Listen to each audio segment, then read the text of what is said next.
Bonjour, bienvenue à Aréar. Nous sommes le 11 mai 2010 et nous entamons un nouveau cycle de visioconférences qui seront à chaque fois dans des lieux historiques ou emblématiques du monde de l'art. Nous avons aujourd'hui comme intervenant le colonel Stéphane Goffeny, qui est chef de l'Office central de lutte contre le trafic des biens culturels. C'est un petit peu long, mais ça a l'avantage d'être clair, et c'est connu sous l'organisme OCBC. Cet organisme a l'avantage c'est le grand gendarme qui lutte contre les grands et petits voleurs de l'art. Et donc, nous, les amoureux de l'art, nous sommes bien contents de recevoir celui qui dirige cet organisme. Alors, tout d'abord, est-ce que je peux vous demander, mon colonel, quelle formation faut-il avoir pour rentrer, pour être recruté à l'OCBC? Merci de l'invitation d'abord. Voilà, c'est tout à fait normal. Nous sommes très heureux de vous accueillir Comme vous l'avez aujourd'hui. dit, l'Office central de lutte contre le trafic de biens culturels, l'OCBC, c'est un office qui dépend de la direction centrale de police judiciaire. Donc, il y a trois catégories de personnes qui travaillent dans l'office. Vous avez des fonctionnaires de police, Oui, vous avez des militaires de la gendarmerie, et vous avez des agents administratifs. Donc déjà, c'est une première réponse à votre question, c'est que c'est avant tout un métier d'enquêteur.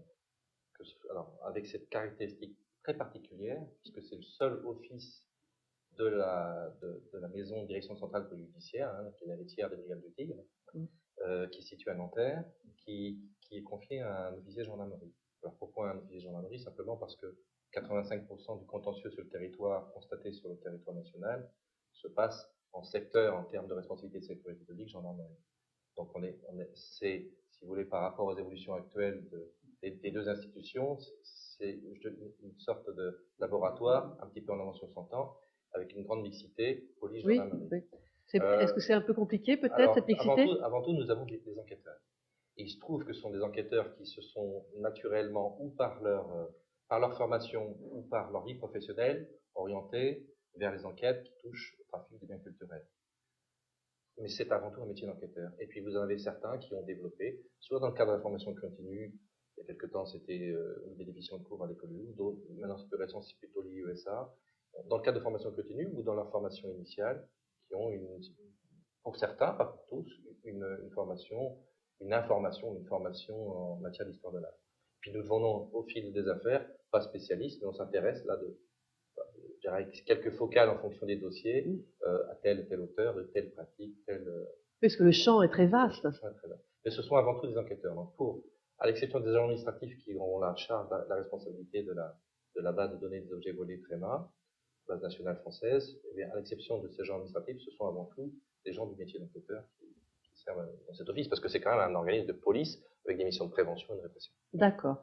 Alors justement, cette base de données, elle est elle existe depuis longtemps? Alors, peut-être pour remettre en perspective, Oui, s'il vous plaît, la lutte contre le trafic bien culturel, oui, de façon manichéenne, j'ai tendance à présenter autour de trois leviers.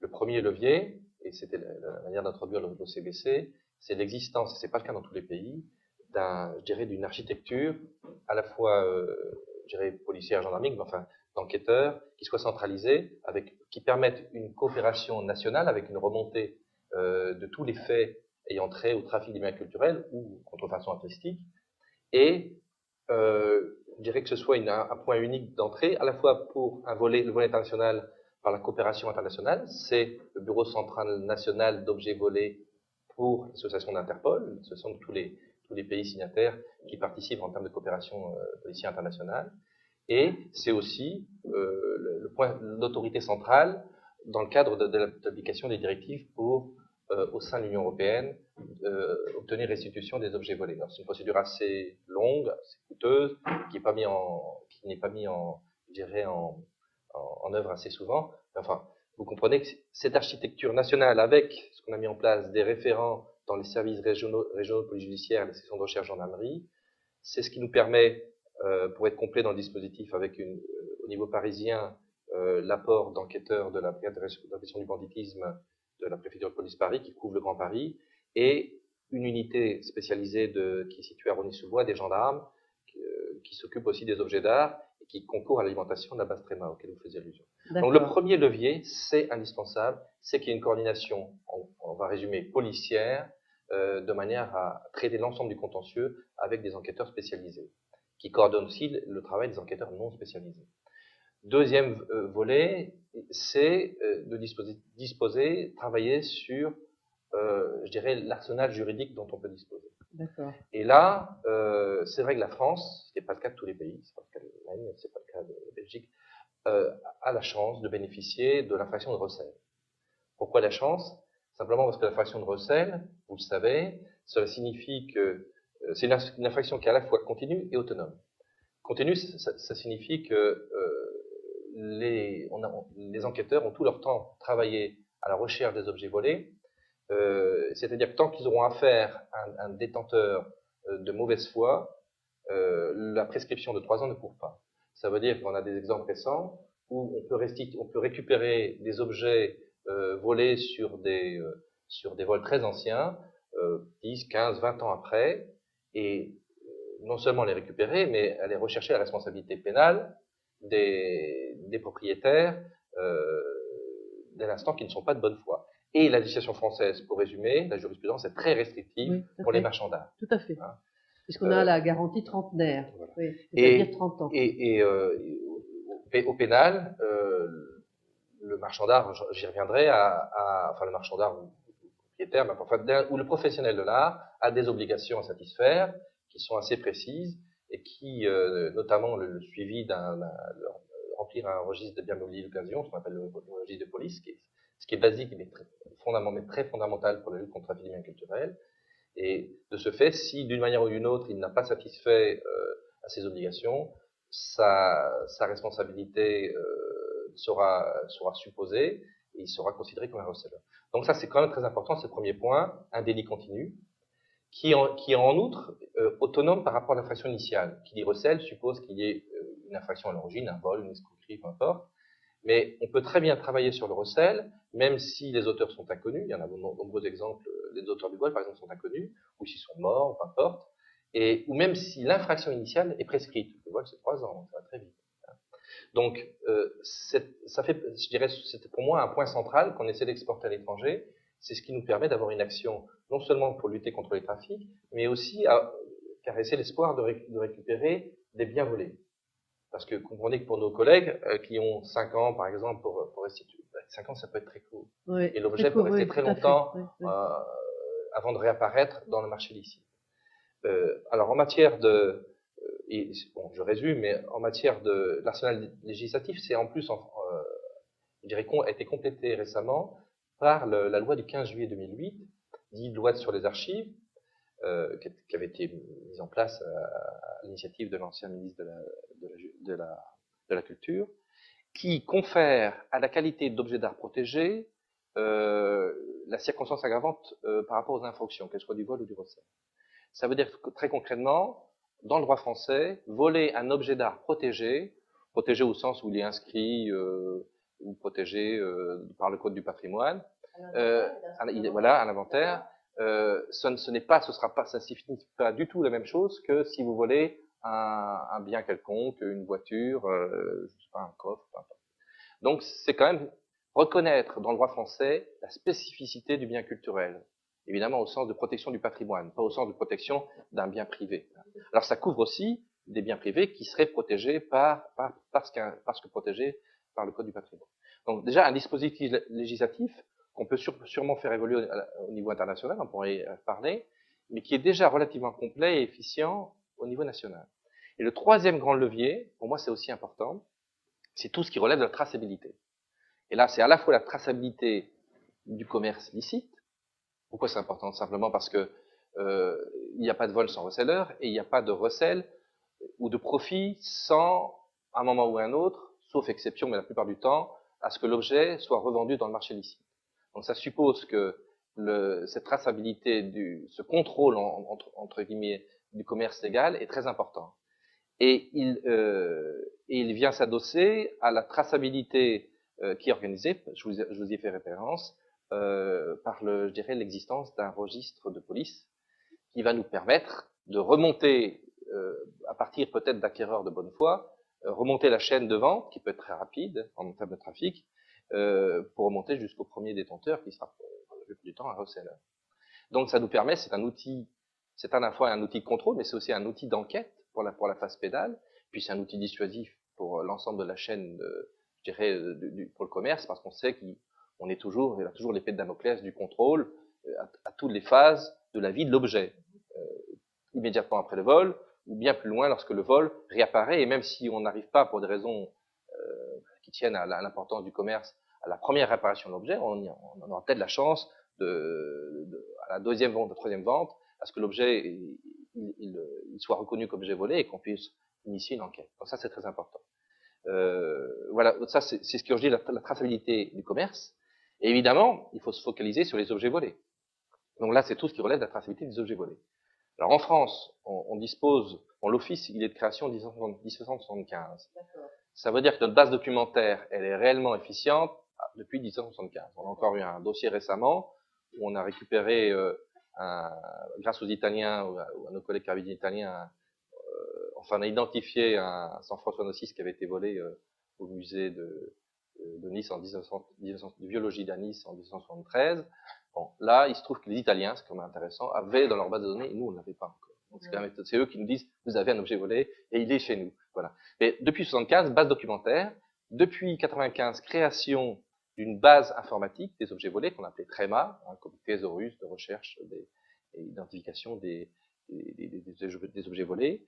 Et on a fait évoluer cette base de données en 2005 grâce à un logiciel de comparaison par similarité visuelle. Ça veut dire qu'on concrètement, automatiquement, on rentre une photographie dès lors qu'elle soit de qualité suffisante. Évidemment, si on rentre dans la base, c'est qu'il y aura un dépôt de plainte, c'est lié à la base de police.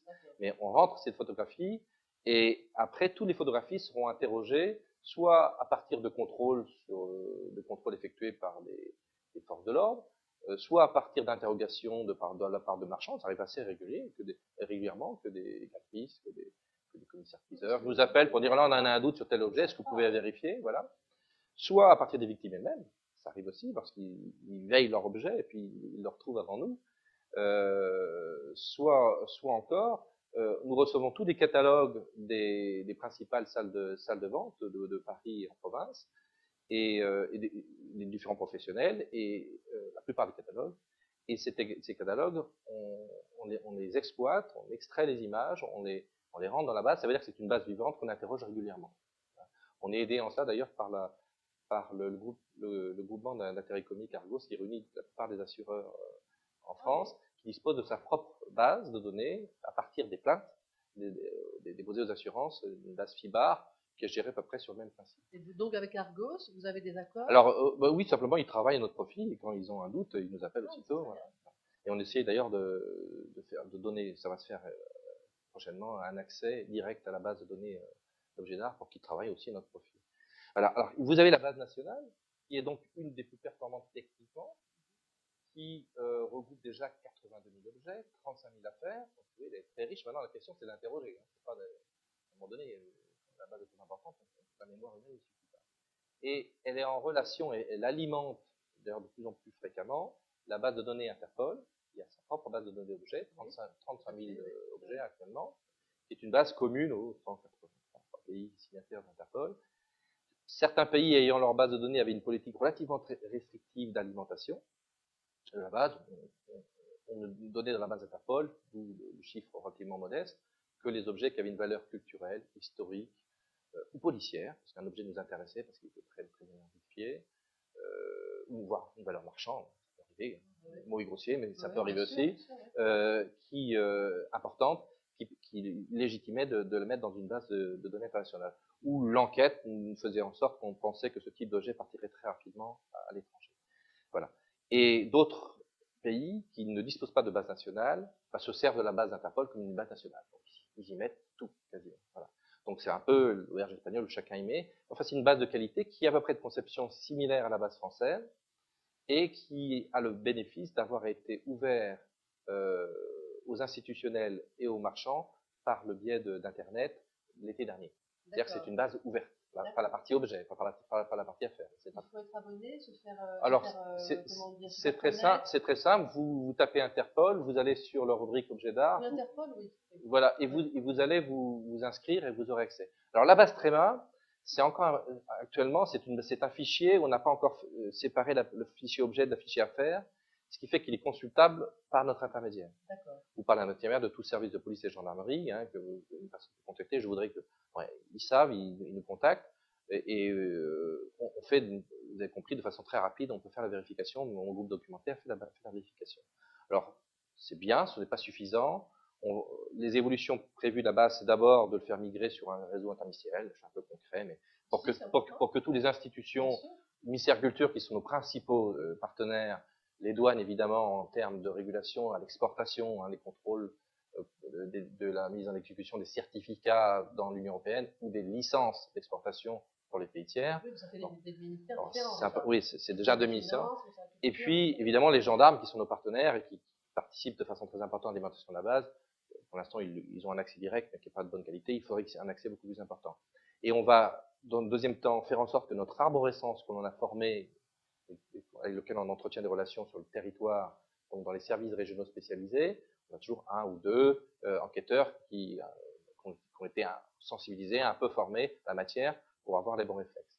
Et la deuxième évolution, ce sera d'ouvrir cette base de la partie objet au public, je dirais aux professionnels de l'art, et puis à tout particulier qui voudrait s'intéresser. Alors c'est vrai, pendant longtemps on était plutôt dans une culture d'échange dans un cercle restreint d'enquêteurs au niveau international, ça ne suffit pas. Alors j'en veux pour preuve que par exemple en termes de vol, ce qui est relativement minoritaire, on peut en parler si vous souhaitez après, les vols dans les musées, dès l'instant qu'on a un vol dans un musée, comme c'était le cas dans la nuit du 30 au 31 décembre 2009 au musée Cantilly de Marseille, à savoir les choristes de deux gars qui ont été volés à la décroche, je pense en fin de nuit. Lorsque vous avez un objet comme ça, très bien identifié, qui appartient au patrimoine national, aux collections publiques, vous avez une diffusion instantanée, ce qu'on appelle la procédure Intana, aux frontières et dans tous les pays que l'on juge utile d'informer en raison, je dirais, de l'objet volé lui-même. Alors là, on a fait une diffusion mondiale, mais et ça se fait évidemment très rapidement, ce qui fait que certains objets, certaines œuvres de maîtres, sur le marché licite deviennent invendables. Donc on est plutôt dans une logique de publicité, alors pour faire connaître l'objet volé, et puis pour permettre aux marchands de faire, je dirais, de satisfaire l'obligation de due diligence, c'est-à-dire que de réagir si ils ont des informations où l'objet leur est présenté, parce que souvent ça revient par des professionnels avant. Oui, pour les marchands, c'est très difficile aussi, lorsqu'ils font leur fiche de provenance, parce que lorsqu'ils font leur travail correctement, ils font une fiche de provenance de l'œuvre, et parfois, c'est très difficile, c'est un vrai travail de détective. Alors le message qu'on fait passer, c'est qu'après c'est une question de bon sens. Je comprends tout à fait qu'un commissaire-priseur dans une salle des ventes ne peut pas tout vérifier ses objets, je pense notamment en vente courant, mais les plus beaux objets, et je pense notamment aux objets cultuels, il faut absolument qu'ils aient le réflexe de les faire vérifier. Parce qu'il nous arrive encore relativement fréquemment, même pour des grandes maisons, d'arriver en salle des ventes, par courtoisie, lorsqu'on le sait avant, on va bloquer la vente avant son exposition et sa vente, et puis pour notre intérêt, pour pas compliquer le dossier, mais on s'aperçoit que ou le catalogue ne nous a pas été envoyé, devant nous a pas été envoyé, on n'a pas pu le vérifier, ou alors ça nous est arrivé, on n'avait pas eu le temps de le vérifier, ou tout simplement, il n'y a pas aucune démarche qui n'a été faite par le professionnel pour vérifier que tel objet de grande valeur, moi j'en mémoire notamment récemment, je dirais une statue de haute époque qui a été volée dans un tronc, dans un retable, et on s'est aperçu grâce à un conservateur du Louvre qui voulait l'acquérir, qui lui a fait la vérification de professionnel, qui a appelé ses collègues italiens, qui nous a appelés parce qu'ils nous connaissent évidemment, et les carabiniers et les policiers et gendarmes français se sont réunis aussitôt et on a pu bloquer cette vente, et ça va être récupéré dans le cadre de nos commissions internationales. Donc le message que j'adresse, c'est une question de réputation et puis de participer à l'œuvre commune de protection du patrimoine national, que ce soit le nôtre ou celui de nos voisins, d'avoir des bons réflexes qui ne sont pas très longs, qui ne sont pas très difficiles, et qui permettent d'éviter des difficultés. Oui, parce que là, en l'occurrence, l'expert aurait dû, entre guillemets, faire son travail, Oui. mais peut-être qu'il a, Alors, ça arrive il assez a pas eu le fréquemment. temps. Oui, Voilà. c'est tout à fait historiquement, c'est le cas. Hein. Ça arrive assez fréquemment. Oui, c'est assez non, Bernard, si tu pouvais, Bernard, si tu pouvais t'asseoir, ce serait bien. Lors du colloque de l'INACHA, vous aviez une Attends, une seconde. Jacques, est-ce que tu peux, s'il te plaît, parce que normalement, on fera ça après. Mais je t'en prie, Jacques. Allez-y, allez-y. Ah oui, voilà, non, Bernard. Donc, s'il vous plaît, les amis, ce sera gentil de penser à prendre le micro. Lors du colloque de l'INACHA, vous aviez une de Marjorie qui était chez Sotheby et Christie, et elle a été un petit peu mise à l'index parce qu'en fait, il y a eu beaucoup d'objets volés vendus chez Sotheby et Christie et qui sont des maisons de référence et qui apparemment, malgré leurs moyens et leur nombre de personnel, n'ont pas analysé vraiment les œuvres mises sur le marché qui ont été arrêtées comme des œuvres volées. Comment vous pouvez penser que de nos jours, ces deux grandes maisons, Sotheby et Christie, ne sont pas outillées pour lutter contre ce moyen? Alors, je suis assez prudent parce que je ne veux pas stigmatiser telle société devant terre plutôt qu'une autre, parce qu'on s'aperçoit que statistiquement, même les plus vertueux, et notre bonne connaissance maintenant des professionnels, on arrive à se faire une idée, je dirais, policière de la vertu de telle ou telle entreprise, même les plus vertueuses peuvent être prises à défaut. Donc, ce qu'on demande, c'est qu'il y ait ce réflexe de bon sens et ce réflexe de vérification, qui n'est pas compliqué. Et on est à leur disposition. Alors déjà, pour les objets les plus connus, ils sont sur la base Interpol. Il suffit de faire 2 clics et de vérifier. Bon. Puis après, pour les objets, je dirais, qui viennent du patrimoine national français, c'est sûr que notre base Tréma est un peu plus fournie. Elle n'est pas encore directement accessible, mais ils ont nos coordonnées. Ils savent très bien qu'un simple message, soit téléphonique, soit par Internet, sur notre site, permet de faire procéder très rapidement, sans gêner le commerce, c'est normal, sans gêner la vente, permet de faire une vérification minimale. Alors, on ne peut pas tout vérifier. Oui, puis en plus, vous imaginez. les commissaires-priseurs sont des véritables industries. Hein. Oui. Donc, quand ils font une vente, les gens ne réalisent pas toujours. Ils ont plusieurs centaines de pièces, et en fait, c'est vrai qu'ils ne font pas le travail. Alors qu'un marchand d'art, en plus, il y a des problèmes quand même légaux qui sont un petit peu compliqués à comprendre, mais qui existent. C'est que, par exemple, auparavant, les commissaires-priseurs, c'était leurs experts uniquement qui avaient une responsabilité. Ce n'est que depuis la loi de 2001 qu'ils ont une responsabilité de 10 ans seulement. Et alors qu'un marchand, lui, il a une garantie trentenaire, donc il n'a pas intérêt à faire passer des objets volés. Et donc, c'est la raison pour laquelle aussi, les vrais marchands d'art, hein, ils étudient longuement les pièces avant de les vendre ou de les acheter, parce qu'il faut faire une fiche d'origine, autrement, qui soit. Et souvent, les collectionneurs qui apportent des pièces n'ont pas les fiches d'origine. Donc, c'est un travail de bénédictin. Alors, on arrive quand même à avoir des informations intéressantes, je l'ai encore la semaine dernière, par des professionnels qui se posent la bonne question, qui disent cet objet-là, je ne le sens pas, est-ce que vous pourriez vérifier?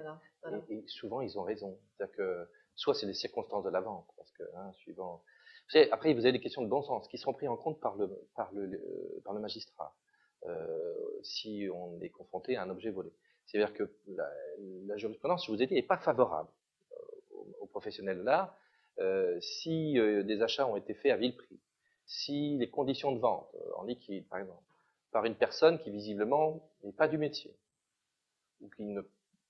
ou alors vous avez plusieurs, j'ai des exemples précis en tête, vous avez plusieurs objets rares qui arrivent en même temps, ou des objets qui ne sont pas dans une qualité de conservation, ou qui ont été abîmés, corrects, ou qui ont été abîmés. On peut penser au moment du vol. Si vous avez des personnes qui sont assez réservées sur l'origine du bien, ils ne peuvent pas trop donner de... Tout ça, ce sont des éléments basiques, fondamentaux, qui vont se retourner sur l'acheteur, en l'occurrence le professionnel, s'il n'a pas satisfait cette obligation. Et s'agissant des Français, ils ont aussi l'obligation de remplir leur registre de biens mobiliers. Il faut le remplir. Il faut le remplir. C'est une sécurité pour l'acheteur, c'est une sécurité pour le vendeur, et pour le professionnel, je pense que c'est une bonne sécurité. Et pour revenir à la question de Bernard Roy, un exemple simple, il y a un mois et demi, vous avez deux Espagnols, un Colombien et un Espagnol qui arrivent avec 2 Picasso, un Goya et pas de documents suffisamment corrects pour donner la fiche d'origine, en disant qu'ils les ont depuis une génération, etc. Donc il faut vous dire que la plupart des véritables galeristes sur Paris, on est sans arrêt harcelés par des gens comme ça qui vous amènent. D'ailleurs, Bernard, on a eu notre exemple nous-mêmes d'un Picasso, etc., à une mille. Ça, les Picasso, ils sont très prisés, hein, parce que comme ça rapporte beaucoup d'argent, on est toujours submergé de Picasso, mais quand tu as à avoir les papiers, c'est un autre problème. Donc c'est pour en revenir à ta question, à la question de Bernard Bois sur les commissaires-priseurs, c'est que eux, comme ce sont de véritables industries, ils vont pas, comme un marchand, passer des mois à travailler sur une pièce. Il faut que leur vente soit... Oui, enfin, sur les belles pièces, vous avez quand même des maisons, vous avez cité quelques noms, vous avez quand même des maisons qui ont un savoir-faire et qui sont en mesure de faire les vérifications et qui le font là assez souvent. Il ne faut pas non plus noircir le tableau, mais qui le font assez souvent. Parce qu'évidemment, on ne s'intéresse qu'aux situations où effectivement on aura soit une œuvre volée, soit vous y avez fait allusion, une œuvre qui n'est pas authentique, une contrefaçon, etc. Ce qui est un contentieux qui est un peu plus récent pour l'Office, qui est un peu moins bien traité d'ailleurs, pour être honnête, que l'ensemble de la lutte contre le trafic des biens culturels. Non, mais même pour certains marchands d'art, c'est un peu difficile parce que parfois on est obligé d'avoir ce qu'on appelle maintenant pour l'État une mesure de précaution, c'est-à-dire qu'on peut laisser passer en fait une belle œuvre qui peut être un véritable Picasso, qui peut être un véritable Goya, mais nous sommes obligés de dire non parce que il y a trop de risques et on ne peut pas non plus aller voir des organismes officiels qui ont d'autres choses à faire. Comment évolue le trafic? Il ne faut pas non plus noircir le tableau, parce que je vous ai présenté le dispositif dans sa globalité. En fait, c'est cette globalité qui ajoute. J'ai mis de côté un peu la prévention, mais la sensibilisation des victimes, des châtelains, des différents propriétaires qui soient privés, la sécurisation plus grande, la protection des œuvres qui appartiennent au patrimoine commun, donc les biens publics. Tout ça, ça concourt, je pense aussi aux biens cultuels, tout ça, ça concourt à la sécurité de l'ensemble des dispositifs. Alors, comment évolue le trafic? Alors, il faut déjà dire qu'en France, il évolue à la baisse. C'est-à-dire que lorsque l'Office a été créé, dans les années 75, c'était pour faire face à un phénomène de vol très important du patrimoine culturel, donc de vol dans des biens d'église. Bon, ça s'est un peu amélioré, grandement amélioré. Il y a 10 ans, l'ensemble des services répressifs constataient à peu près 8000 vols de biens culturels par an. Culturels. Tout bien de toute nature, dès l'instant il y a un aspect culturel. Donc de toute valeur aussi. Hein. Et l'an dernier, nous sommes passés sous la barre des 2000 vols. Ça veut dire que c'est un contentieux qui a baissé, pour les raisons que je vous ai indiquées, d'un rapport de 4 à 1. Bon, si dans tous les contentieux que traitent, notamment pour les atteintes aux biens, je dirais les forces de l'ordre, on avait ce rapport de 4 à 1, je pense qu'on s'en porte très bien. Ça veut dire concrètement quoi? C'est pas forcément, on est peut-être venu un peu plus efficace dans tel ou tel domaine, mais ça veut dire que je pense que ce dispositif, qui est relativement complet, a fait porter une pression sur, pas forcément une criminalité, mais sur une délinquance organisée, qui fait que ces délinquants, le voleur, il est toujours dans un même registre. Hein. Il cherche à faire un gain plus important, parce qu'une entreprise criminelle, c'est d'abord une entreprise, donc avoir un gain important. Il cherche à pas se faire prendre, donc la perspective de faire prendre est importante. Et s'il est pris, il cherche à minimiser ses responsabilités, notamment en termes pénal, voire patrimonial. Et donc, il y a toute une partie que ce soit des casseurs ou des recéleurs, qui se sont réorientés vers d'autres activités. Alors, s'agissant des casseurs, je pense notamment à la délinquance itinérante, on voit très bien que certaines familles délinquantes se sont réorientées ces dernières années, par exemple, sur des contentieux comme des vols des métaux, qui réunissaient les 3 critères que je viens de vous dire. Et c'est un déplacement de la délinquance, on ne l'a pas forcément réglé, mais qui se fait dans le sens de la protection du patrimoine commun. Et c'est important, parce que tous les objets qui disparaissent, on en retrouve certains, les plus beaux objets, notamment, ont une chance de se faire retrouver. Alors, le trafic, pour les objets de valeur moyenne, je dirais quelques milliers d'euros maximum, souvent, enfin, c'est très manichéen ce que je vous dis, il y a tous les cas de figure, mais c'est un trafic national, bon, voire régional. Bon. S'agissant des plus beaux objets, alors là, ça part très rapidement à l'international. Et là, le marché illicite suit le marché licite. Donc, tous ceux qui sont experts dans un domaine et qui savent quel est le marché, ben, ils vont suivre la délinquance qui va avec. C'est le bon sens. Donc vous avez donc cette évolution à la baisse. Je pense, c'est pas se satisfaire parce que dans certains domaines ça baisse moins. Par exemple, vol dans les musées, ça a baissé relativement. On a constaté l'an dernier 20 plaintes relatives à des vols dans les musées. Et quand on regarde, il y a eu 2 vols importants, c'était les dessins de Picasso, et puis sur Paris, et puis c'était le vol des choristes de Degas à Marseille. C'est tout. Tous les autres vols étaient des vols, en fait, des disparitions dans le cadre de recollement. Vous savez qu'il y a un gros travail d'inventaire qui est effectué dans toutes les institutions, de recollement, ou des objets qui avaient été prêtés et qui ont disparu, qui étaient peut-être dans les stocks dans les collections depuis des dizaines et dizaines d'années, et au moment où vous les retrouvez, ils y sont plus. Donc là, c'est des enquêtes un peu difficiles. Mais pour les vols réellement dans les musées, ils sont extrêmement rares en France, et d'ailleurs dans le monde aussi, et ils sont en plus généralement dans le cadre de mouvements d'œuvres, pas sur leur lieu d'exposition habituel où ils sont très bien protégés. Alors s'agissant, j'y fais allusion, des biens cultuels, l'ordre de grandeur, c'est 200 vols. 200 vols par an, et maintenant on est à peu près stable, on a du mal à baisser, tout simplement parce que c'est très difficile à protéger une église et lui conserver son aspect votif, enfin sa fonction première. Donc on ne peut pas tout fermer, cadenasser des églises. Donc on a une politique d'identification et de préservation, c'est surtout le ministère de l'Agriculture qui mène cette politique, l'ancienne direction de l'architecture et du patrimoine, qui mène ce travail de fond, qui fait que ça baisse, je dirais, les vols baissent plus difficilement, mais ils portent sur des objets du culte, mais de valeur moindre. C'est-à-dire que l'an dernier, on a baissé de 40%, on est passé de 24 à 14 nombre de vols d'objets qui sont considérés comme des beaux objets, oui, trésors ou de grande valeur. Voilà. Donc on voit qu'on est en train, c'est important parce que c'est un travail je dirais, très difficile, mais on est en train de progressivement de contenir ce contentieux. Et puis vous avez les vols dans les galeries, moins de 100, quelques dizaines par an. Alors souvent, c'est le risque, je l'ai vu chez vous, hein, c'est très bien, se protège, parce qu'il a aussi sa réputation, le poids des assurances, et puis son intérêt personnel à protéger ses œuvres, donc généralement on n'a pas trop de difficultés. Et puis vous avez plus de 80% de l'ensemble du contentieux qui sont les vols divers, c'est-à-dire chez les particuliers.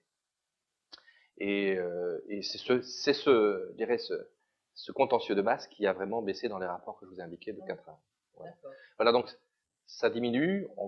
Sur les plus beaux objets, on a toujours cette pression qui fait souvent la une des médias des vols les plus importants, parce qu'il y a un grand profit. Mais très clairement, le trafic de biens culturels diminue en France. Alors, les pays latins, l'Italie, la France, l'Espagne, ce sont des pays qui ont été traditionnellement pays sources. En termes de trafic, c'est la raison pour laquelle on s'est doté d'un dispositif depuis très longtemps et d'unités spécialisées, etc. Alors, actuellement, on a une forme d'inversion de l'histoire, puisque vous avez tous les pays d'Amérique centrale, Amérique du Sud, le nord de l'Afrique du Nord, les pays de la Chine, le Cambodge, etc., qui s'intéressent de plus en plus pour des raisons, je dirais, de recherche d'identité nationale, puis pour des raisons je dirais, économiques, et puis d'attrait pour évidemment leur patrimoine, qui s'engagent dans des actions en revendication. Alors par la voie médiatique, récemment pour quelques pays, par la voie diplomatique, ça fonctionne très bien, et par la voie judiciaire.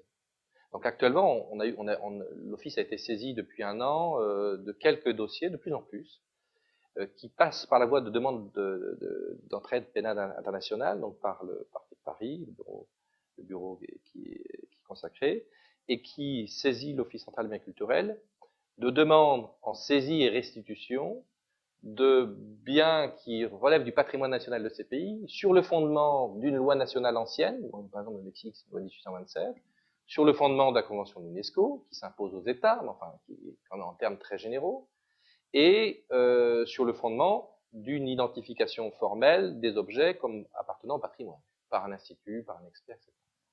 Et on arrive au paradoxe suivant, qui est en train de se régler difficilement, où le service d'enquête, en exécution d'une commission régulatoire internationale, transmise par les magistrats, saisit parfois en urgence, sur des ventes parfois importantes, des objets, d'art précolombien, préhispanique par exemple. Le service mène son enquête pour identifier les acheteurs, s'apercevoir qu'ils sont en main légitime au regard du droit français, alors que ces objets ont été saisis dans le cadre d'une procédure internationale. Voilà. Donc là, actuellement, on est dans une situation où les premiers objets vont être restitués, mais ça pose une difficulté, parce qu'on de la confrontation d'un droit international qui s'impose et d'une loi nationale du pays demandeur qui n'a pas forcément une double incrimination, il se contente de ces conventions générales, alors ce n'est pas le cas dans le droit français. On va prouver que cet objet a été volé à tel endroit, voire qu'il a fait tel circuit. Oui. On sera beaucoup plus précis dans notre demande. Voilà. Et on ne peut pas non plus faire préjudice, porter préjudice au possesseur de bonne foi, en main légitime, qui lui se contentait pour des raisons qui lui sont propres de proposer à la vente souvent en salle de vente volontaire. C'est la publicité par ce biais-là qui permet à ces États de réagir. Ces objets. Vous comprenez, il y a une petite difficulté qui est en train d'évoluer.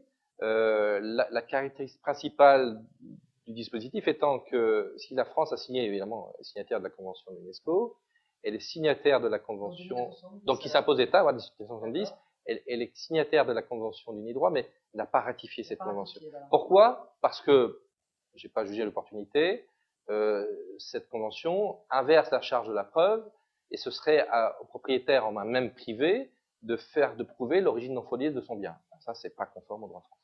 Voilà. C'est un peu la difficulté, le paradoxe où la France est en avance, très clairement, sur la protection de son patrimoine et dans la lutte contre le trafic, par rapport à d'autres pays, avec d'autres partenaires comme l'Italie, etc.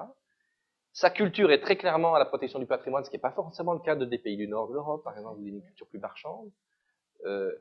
Et elle peut être mise en difficulté ponctuellement sur des demandes qu'on peut considérer comme philosophiquement légitimes, mais qui confrontées au droit national, qui posent problème. Oui, parce que la convention, voilà. la ratification de la Convention Unidroit divise même certains marchands d'art. Certains sont d'accord pour que ce soit ratifié, certains ne le sont pas. Alors, de mémoire, je dirais, je ne veux pas dire de bêtises, sous réserve de vérification, il y a une trentaine de signataires, de pays signataires, dont la majorité des pays qui viennent de rejoindre l'Europe, et quelques pays latins, notamment l'Italie, l'Espagne, etc. Bon, la France n'a pas fait ce choix. Les États-Unis ont par exemple signé avec la Chine, parce que la Chine. Alors vous avez en plus des accords bilatéraux, vous avez aussi la solution en droit international de l'accord bilatéral, qui peut être une solution lorsqu'il y a un contentieux très spécifique qui peut aboutir. C'est vrai que les États-Unis ont souvent choisi cette voie. Voilà. Donc vous voyez, le dispositif évolue et le contentieux aussi. Et vous êtes combien Alors l'office lui-même, on faisait référence aux Italiens, qui est vraiment le service le plus important, puisqu'ils sont près de 300 à lutter surtout à la protection du patrimoine italien. Je dirais qu'on a un dispositif raisonnable. Jamais suffisant, mais raisonnable. Alors en France, on est moins nombreux. C'est-à-dire que l'Office central des biens culturels, c'est un peu moins d'une trentaine. Actuellement, nous sommes 26, dont un peu plus de la moitié sont vraiment concentrés à une fonction exclusive d'enquête, en groupe opérationnel. Bon. Vous avez, je vous ai fait allusion, vous avez quelques enquêteurs qui font partie du groupe, qui ont aussi une compétence nationale, donc qui sont compétents sur l'ensemble du territoire national, qui font partie du service technique de rapprochement judiciaire documentation de Rony-sous-Bois, ce sont des gendarmes qui travaillent avec nous, et qui sont souvent le lien par les enquêtes et par les objets avec les services territoriaux de la gendarmerie. Et puis vous avez, là c'est l'histoire de France, vous avez la particularité de la préfecture de police de Paris, qui dispose au sein de la brigade de répression du banditisme d'un groupe des antiquaires qui constate quasiment tous les vols qui ont un caractère culturel sur le Paris et la petite couronne. Un groupe des antiquaires?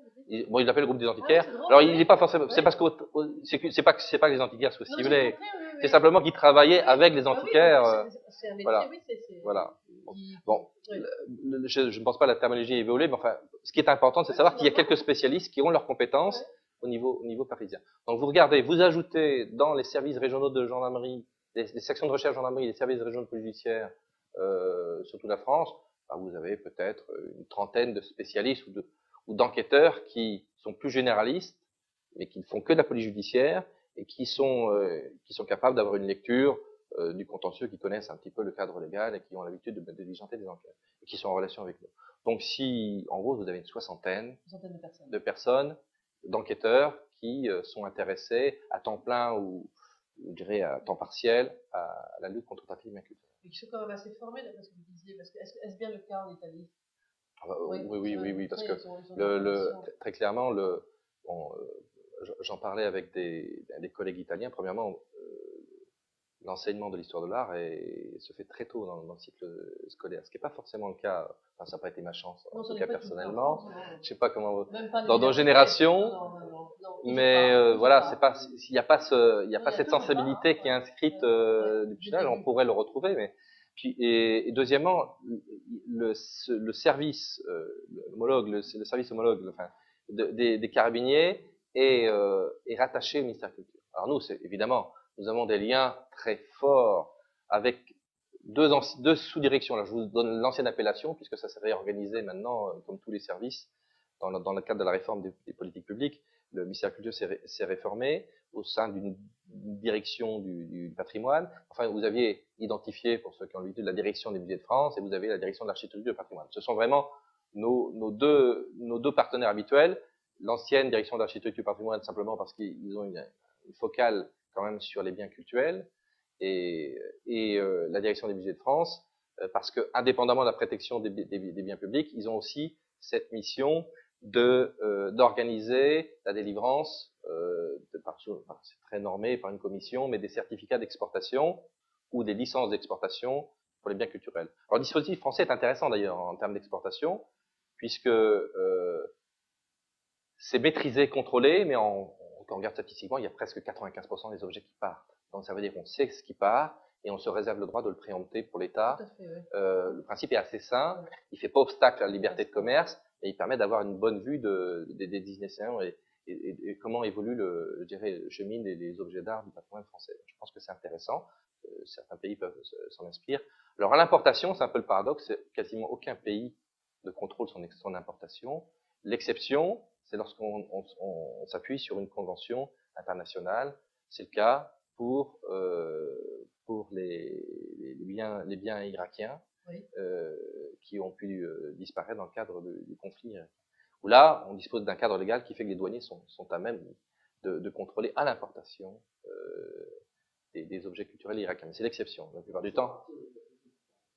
Bon, quand on les retrouve, l'histoire des, moi je suis assez prudent sur les tendances. Et puis en plus, ça a évolué, mais j'avais travaillé dessus pour l'université de Paris 7, justement.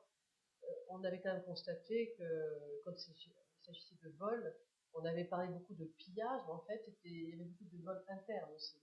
Il y a eu beaucoup de personnes qui étaient dans les musées qui avaient organisé. De toute façon, la publicité des objets volés, c'est ce qu'il faut retenir, c'est vraiment un des leviers importants. Oui, ou des phénomènes, il faut en parler, il faut le diffuser. Alors, l'ICOM, l'International Council of Museums, a fait un gros travail de diffusion, notamment dans ces particuliers, ou l'UNESCO. Ce sont des partenaires internationaux avec lesquels on travaille aussi. Ils n'ont pas de base de données. C'est un paradoxe, parce qu'on les a invités. Alors, c'est tout à fait étonnant. Ils ont fait un travail sur les œuvres d'art volées, n'est-ce pas, Bernard? Et en fait, tu te souviens, je vais passer la parole à Bernard. On les a invités justement et c'était le paradoxe. Oui, la première fois, nous avons parlé pour l'art volé de l'UNESCO. C'était pas encore intitulé des dossiers rouges, mais depuis, on a invité Jennifer Thévenot, l'ICOM, et qui dirige ce service. Et en fait, avant, on ne pouvait pas communiquer, montrer les documents des objets volés, alors que maintenant, les dossiers sont des dossiers modernes. Et on montre des pièces semblables à ce qui a été volé, mais on ne montre pas les pièces volées. Tout à fait. C'était la première conférence qu'on a fait sur ce sujet, c'était il y a 4-5 ans, et donc on avait été obligé de mettre les documents de l'UNESCO, on les avait montrés, mais on n'avait pas pu les diffuser sur Internet, ça nous était interdit.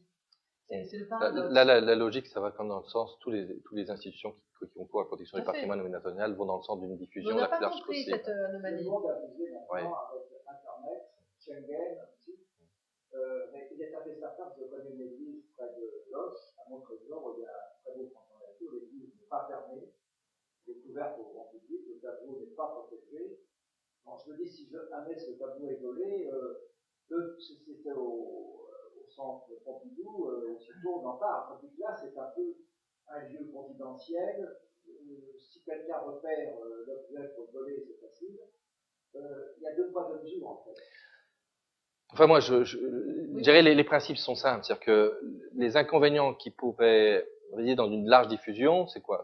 C'est tout simplement que la personne qui le vole veut savoir si son objet est bien identifié par la police ou de tel ou tel pays, c'est bien diffusé.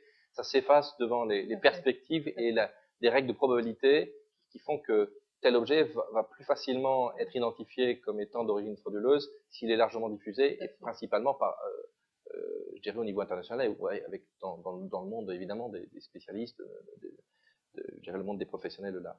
Donc pour moi, ça, après, vous pouvez avoir des contraintes, on y est confronté par pays, vous avez des bases, le Tréma, c'est une base policière, donc on ne peut pas avoir un accès comme ça à un fichier de police. Vous savez, vous avez la CNIL, vous avez des précautions à prendre. Mais sur le principe qui va vers la plus grande publicité, à la fois des objets volés, des filières de recel, des phénomènes, je dirais de la communication participe de la prévention. C'est une des raisons pour laquelle je suis là aujourd'hui. C'est évident. C'est évident. Et pour en revenir au patrimoine culturel, on a pu observer quand même en France, bon c'est vrai qu'il y a une grande désaffection de la religion en France, mais on a pu observer que la plupart des églises dorénavant sont fermées et l'argument qui est donné au public qui s'en étonne, c'est que c'est le vol justement.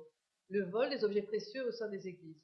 Donc, en effet, je pense que les églises ne seraient pas contre le fait qu'au contraire, tu cites ce tableau par exemple, si l'on sait que ce tableau est là, ça ne pourrait pas nuire, au contraire, parce qu'il serait répertorié. Alors déjà, le premier travail, parce que ça touche les particuliers, s'il y a des conseils à passer, c'est connaissez vos biens, inventoriez-les, identifiez-les formellement. La photographie, c'est important. Il nous arrive à faire des recherches, ça ne fonctionne quasiment jamais à partir de photographies de famille. Vous imaginez la photographie de famille, puis vous avez un petit objet. Et même, alors c'est le paradoxe, même lorsqu'il s'agit d'experts ou d'antiquaires qui savent très bien, puis quand ils se font eux voler dans leur demeure de caractère dans la province, eh ben, ils s'aperçoivent que, ou alors ils avaient ciblé les objets, et on dit cibler, photographier tous les objets, même les plus petits, parce que oui, mais une fois que vous l'avez fait, c'est fait. L'expérience prouve que les plus petits objets vont souvent être écoulés localement, s'ils ne sont pas de grande valeur. Donc ça aidera les services territoriaux, même spécialisés, à pouvoir remonter sur les auteurs, dans un premier temps. Et les plus beaux objets, c'est ce qui nous permettra d'identifier, puis c'est ce qui permettra aussi pour les objets qui sont pas forcément individualisés, je pense à des bronzes par exemple, ça tout dépend des situations, ça permettra parfois je dirais aux propriétaires de recouvrer son bien lorsqu'on l'aura identifié. Il faut penser à ça aussi.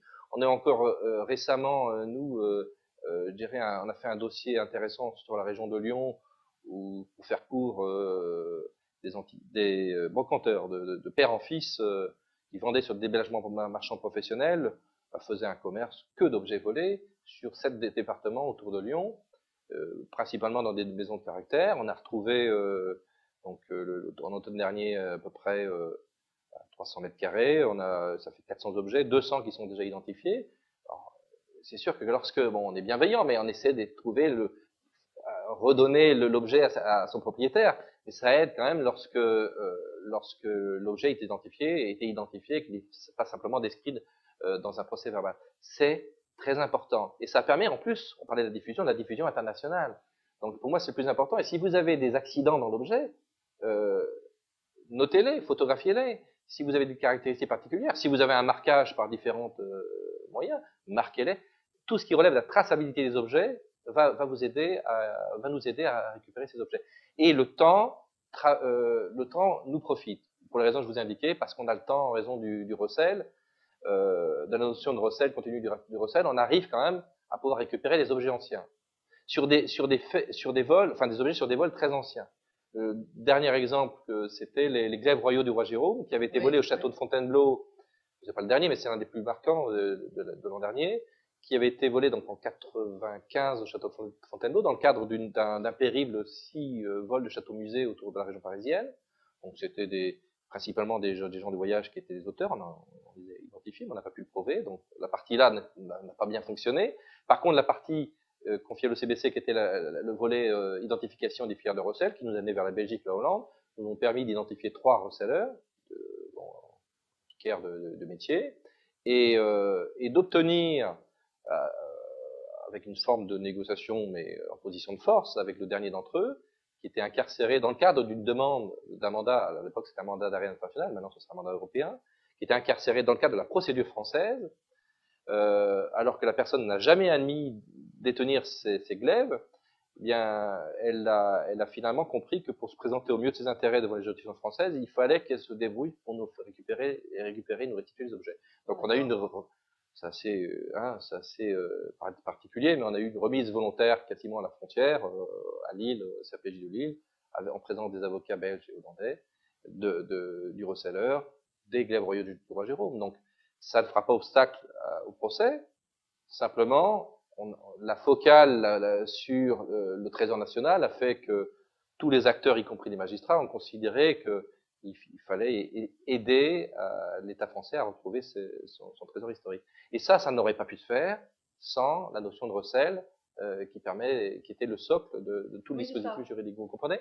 Donc le temps travaille pour nous. Et si un objet ne revient pas sur le marché licite, sur ce marché légal, mais il n'atteindra jamais la valeur marchande. Et il peut exister, je dirais, je veux pas briser les rêves ou faut être prudent, mais il peut exister, je dirais l'exemple du collectionneur compulsif qui se constitue sa petite collection, etc., qui va faire des commandes ciblées. Oui, mais ça peut exister, mais ça correspond pas du tout à la réalité du trafic. Oui, c'est minoritaire. C'est minoritaire. Hein. Le temps travaille pour vous. Mais dans un autre sens, par exemple, la Vierge de Saint-Gervasi a disparu pendant 25 ans. Elle est partie de Puy-de-Dôme pour partir aux États-Unis. Elle a été retrouvée incidemment en Espagne. C'est sous ces articles qu'elle a été remise au village. Mais je crois savoir que le propriétaire qui avait, au moment de la vente en Espagne, il a dû être indemnisé par la commune. Oui, tout à fait. La difficulté, alors parfois il était aidé par le ministère de la Culture, ou ce qu'on peut faire, sans parler d'indemnisation, c'est lorsque l'on a affaire à un détenteur de bonne foi, alors surtout c'est valable c'est très parlant pour les objets cultuels, parce que les propriétaires ils sont plus sensibles. Il peut y avoir un geste qui est simplement de rembourser les frais qui ont été occasionnés pour la restauration du bien, parce que souvent ils ont été transformés, voire restaurés. Bon, c'est sûr que dans certains cas, on intervient, on récupère l'objet lorsqu'il est déjà en main légitime. Par exemple, il est passé en salle de vente, personne ne l'a acheté. Même dans ces situations-là, il nous est arrivé de remonter, de reconstituer, donc il ne faut pas noircir le tableau, je dirais un cycle de vente, de vente successive, chaque propriétaire renonçant à son bénéfice. Vous imaginez, pour des objets, parfois, ça a été décuplé en 3-4 propriétaires. Non, renonçant à son bénéfice et restituant l'objet. Simplement parce que telle entreprise, telle personne, tel marchand ne veut pas avoir d'objets volés. Et lorsqu'il s'agit de biens cultuels, il y a parfois une matière à négocier, et vous avez des mêmes professionnels, des gens qui font preuve d'une déontologie et qui acceptent de restituer. Alors bon, je voudrais pas non plus transformer une situation noire en une situation idéale, c'est pas le cas. Et il nous est effectivement difficile, lorsqu'on identifie, et ça arrive assez souvent, des objets lors de vente, d'expliquer aux propriétaires, souvent privés, écoutez, on a retrouvé votre objet, le recel n'est pas établi, le vol est prescrit, le commissaire-priseur, par exemple, est conciliant, il va renoncer à son bénéfice, donc il va vous autoriser, je dirais, de vous mettre en rapport avec le vendeur, mais il faudrait quand même débourser certaines sommes. Voilà. Et bon, c'est toute la difficulté. Alors, s'agissant des objets cultuels, pour nous, ce sont les plus belles affaires, parce que c'est vraiment là qu'on touche la notion de patrimoine commun.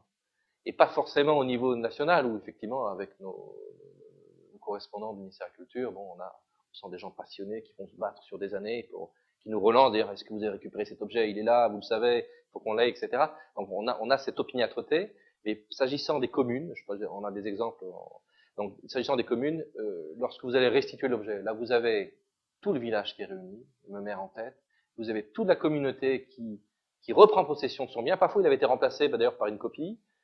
Parfois ils ne le reconnaissent pas parce que l'objet a été restauré. Parfois il est en meilleur état qu'il n'était. D'ailleurs, bon. Et vous avez de l'émotion qui passe parce que c'est le bien commun qui passe.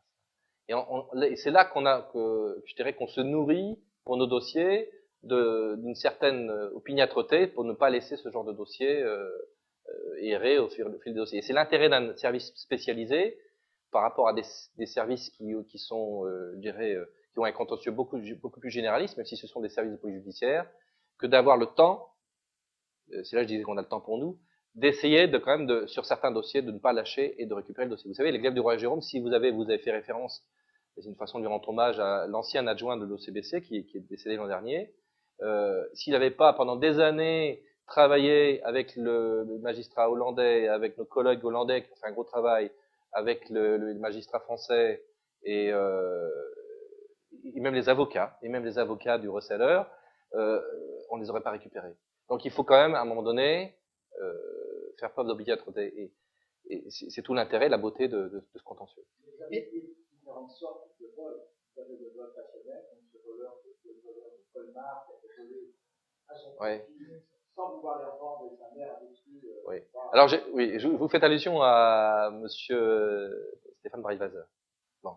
Comme il a été jugé, je pense qu'on peut donner son nom, c'était dans tout, il a même écrit un livre. Donc, bon, j'ai une vue beaucoup moins enjolivée du personnage parce que je pense quand même qu'il y avait quand même une recherche de profit et je trouve quand même assez, c'est une forme d'inversion des valeurs que de présenter son action comme une manière de montrer les carences des services de l'État ou des professionnels marchands qui n'ont pas été en mesure de protéger leurs biens. Parce que c'était un peu le message qu'on retenait. Pour moi, c'est d'abord un voleur, c'est ensuite un reseller. Et n'oublions pas que, si on en croit leur propre déclaration, une partie des objets ont été détruits pour échapper aux perquisitions. Donc j'ai du mal à y mettre une quelconque sympathie, même si cette personne avait je dirais visiblement une passion pour les objets d'art, un certain savoir, mais qui n'était pas orienté dans la protection du bien commun. Oui, j'ai du mal, moi, à... Quand on est passionné, on ne peut pas faire ça. On ne peut pas voler une œuvre d'art. Oui. Oui, mais enfin, quand on est un collectionneur, on ne peut pas, c'est comme toi, qui es un grand bibliophile, tu ne pourrais pas détruire un livre parce que tu sais que tu vas être, on va te dire qu'il est volé, c'est pas possible. Mais ça illustre par contre la minorité dont on parlait. Alors lui, c'est le collectionneur compulsif, on va dire. Hein. Mais je suis pas persuadé qu'il n'y ait pas une partie qui était destinée à la revente. Il ne faut pas non plus. Pour en revenir à la différence que vous avez pu observer entre le vol d'objets culturels, on va dire, et d'objets cultuels, ça amène en ce moment, je travaille sur comment dire, l'érection d'une petite chapelle qui existait au XIXe siècle et qu'on aimerait, comment dire, qui va être bâtie à nouveau. Et en effet, c'est intéressant ce que vous dites parce que l'idée est de mettre une peinture originale et une sculpture originale. Et en fait, ce sont les religieux eux-mêmes qui nous disent, écoutez, on est embêtés parce que si vous nous mettez, si vous nous offrez, et on leur offre, si vous nous offrez une peinture originale et une sculpture originale, nous avons peur du vol. Donc, il va falloir l'abriter, etc. Il faut intégrer dans l'organisation le caractère, le volet sécuritaire. Donc on va être pratiquement obligé de faire une copie de la peinture et de la sculpture et de mettre à l'abri ailleurs la peinture originale et la sculpture originale. Alors c'est souvent la politique qui est mise en œuvre en Italie. Hein, vous avez souvent des copies qui sont exposées pour les protéger. Enfin, c'est vrai que dès l'instant qu'on parle d'objets cultuels, la notion de copie n'est pas forcément compatible avec la dévotion. Donc tout à fait. C'est un peu particulier. Mais dans ce cas-là, ce ne seront pas des reliques, par exemple. C'est encore autre chose. Hein.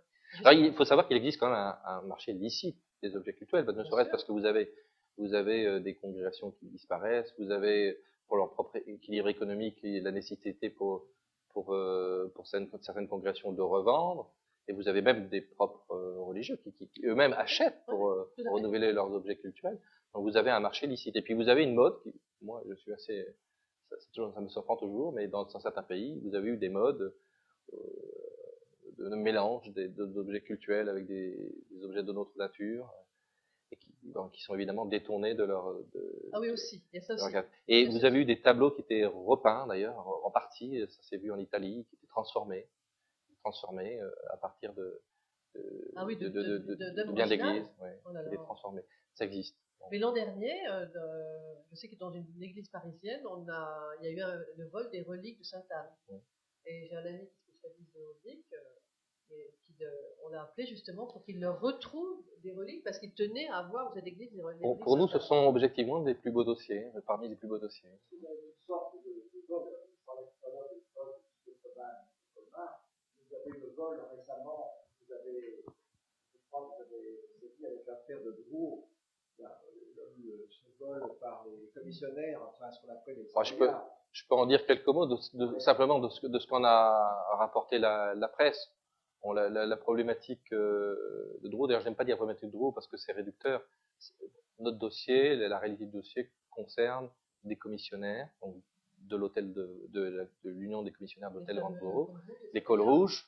Ça veut dire que peuvent être intéressés au dossier quelques commissaires-priseurs, mais enfin la réalité du dossier, c'est vraiment cette profession qui, de notre point de vue, à partir de quelques vols qui ont été remontés, pour certains de grande valeur, vols qui se produisaient dans le cadre de succession. Qui dit succession dit pas forcément de présence d'héritier sur place, donc il n'y aura pas forcément de dépôt de plainte, des inventaires qui n'étaient pas forcément assez précis, ou des vols pendant les trajets, ou pendant les mises en salle, pendant les ventes, ou même sur le lieu de stockage, peu importe le lieu, qui dans l'histoire, quand on remonte, on voit très bien qu'il y avait une partie d'objets de vente courante qui pouvaient très bien ne pas être vendus, etc., et être récupérés sous forme de pourboire par ces cols rouges, et ça c'est devenu ce que nous, enquêteurs, et ce que les magistrats qualifient d'association de malfaiteurs.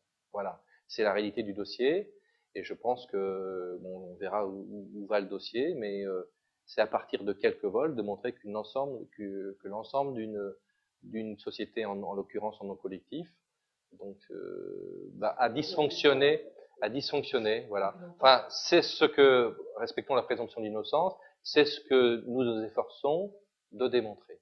Voilà. Et pour vous, par exemple, ça va être compliqué quand il y a, c'est notoire, hein, ça n'y a rien de nouveau, lorsqu'il y a des vols en interne dans nos musées, dans nos grandes institutions. Est-ce que votre position entre le ministère de la Culture, le ministère de l'Intérieur, des Finances n'est pas compliquée? Non. Non.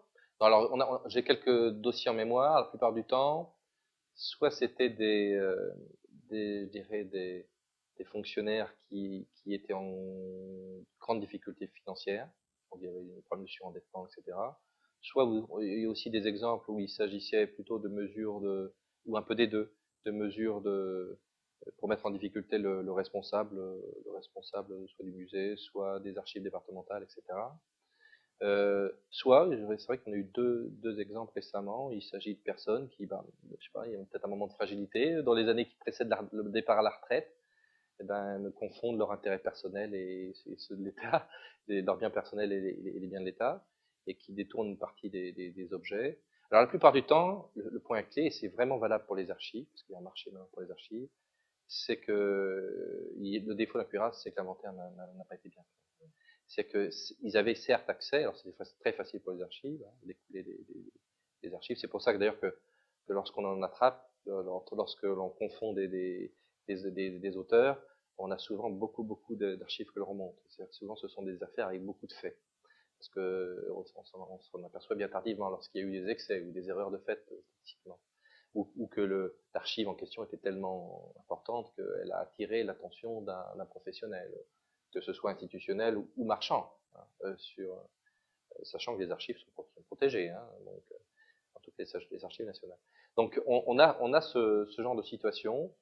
Moi j'aurais tendance à être personnel est très sévère, au contraire sans état d'âme, parce qu'il s'agit de personnes qui ont été payées, qui ont consacré leur vie à la protection du patrimoine commun et qui fautent.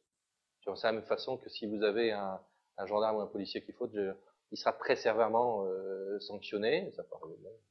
Ce sont des professions qui ont un devoir d'exemplarité et aucune institution ne doit être ainsi fait, mais il existe même, alors il n'est pas systématiquement mis en œuvre, mais il existe même un article qui permet de retenir la responsabilité, non pas de l'auteur, mais du responsable qui aurait été défaillant et qui aurait été négligent. Ah ouais. Donc peut-être un peu sévère, ça tout dépend en fait du comportement.